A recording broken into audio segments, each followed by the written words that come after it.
wabarakatuh. Perkenalkan, nama saya Muhammad Rizky. Saya sebagai moderator di kelompok 4 mata kuliah Metadata. Di sini saya dan teman-teman saya akan menjelaskan materi tentang Maths. Nah, untuk pemateri pertama ada Asmita, pemateri kedua ada Muhammad Rizky, dan yang pemateri ketiga ada Putri Indah Rumpaka, dan yang keempat adalah Nur Santri. Nah, lanjut saja. Untuk pemateri pertama saya persilakan. Assalamualaikum warahmatullahi wabarakatuh. Perkenalkan, nama saya Asmita Hoiriah Manurung, NIM 0601192021. Di sini saya sebagai pemateri pertama. Baiklah, terima kasih moderator. Di sini saya akan menjelaskan pengertian Metadata Encoding Transmission Standard atau disingkat dengan METS. Nah, Metadata Encoding Transmission Standard merupakan standar metadata untuk pengkodean metadata deskriptif, administratif, dan struktural mengenai objek dalam perpustakaan digital yang diekspresikan menggunakan XML atau bahasa skema dari konsorsium atau World Wide Web atau W3C. Nah, standar ini merupakan bagian dari standar MARCS dari Perpustakaan Kongres yang sedang dikembangkan sebagai inisiatif dari Federasi Perpustakaan Digital atau DILF. Baiklah, saya kembalikan kepada moderator. Wassalamualaikum warahmatullahi wabarakatuh. Baik, terima kasih. Selanjutnya materi akan dijelaskan oleh Muhammad Rizky tentang jenis-jenis Maths.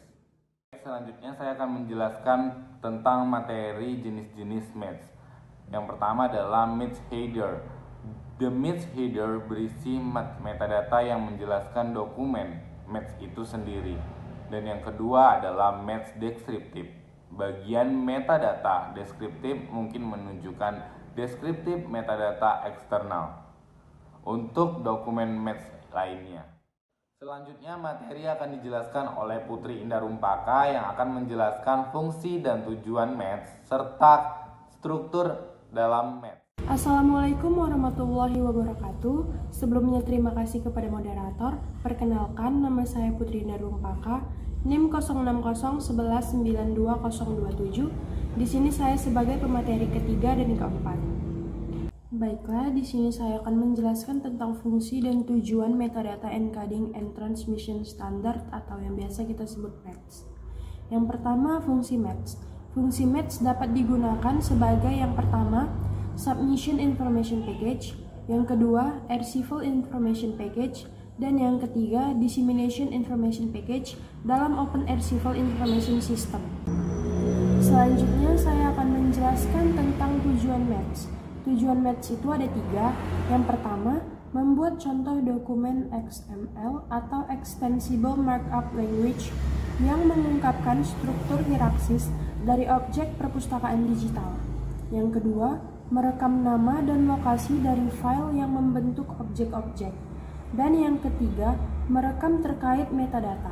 Karena itu, bisa digunakan sebagai alat untuk pemodelan objek dunia nyata seperti jenis dokumen tertentu.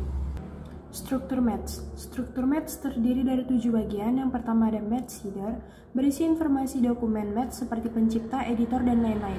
Yang kedua ada Descriptive Metadata, berisi internal embed metadata atau titik untuk metadata eksternal ke dokumen METS.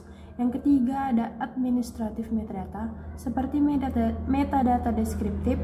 Metadata administratif dapat dikodekan secara internal atau eksternal untuk dokumen METS. Yang keempat ada File Section, biasanya termasuk ke dalam komponen dokumen METS karena dapat menambah tingkat fungsionalitas untuk struktur dokumen. Yang kelima ada Structural Maps, adalah salah satunya bagian yang diperlukan untuk semua dokumen METS. Yang keenam ada Structural Links, merupakan nilai khusus dalam menggunakan METS untuk kepentingan arsip website. Yang ketujuh ada Behavioral, digunakan untuk mengasosiasikan perilaku executable dengan konten dalam objek METS.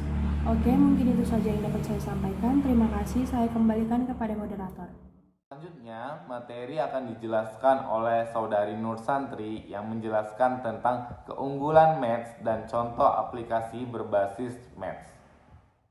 Assalamualaikum warahmatullahi wabarakatuh. Perkenalkan, nama saya Nur Santri dengan NIM 0601192029.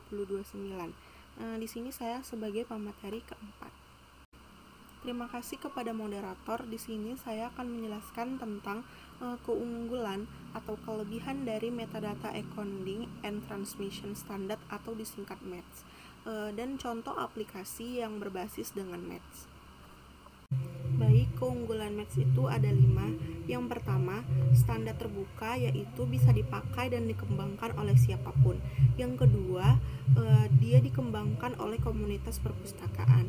Yang ketiga, relatif sederhana sehingga mudah digunakan. Yang keempat, extensible. Yang kelima, modular.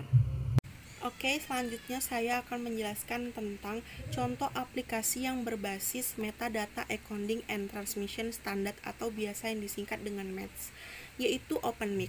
OpenMik adalah open source yang berbasis web alat katalog yang dapat digunakan sebagai aplikasi mandiri atau terintegrasi dengan arsitektur repositori lain dengan berbagai organisasi.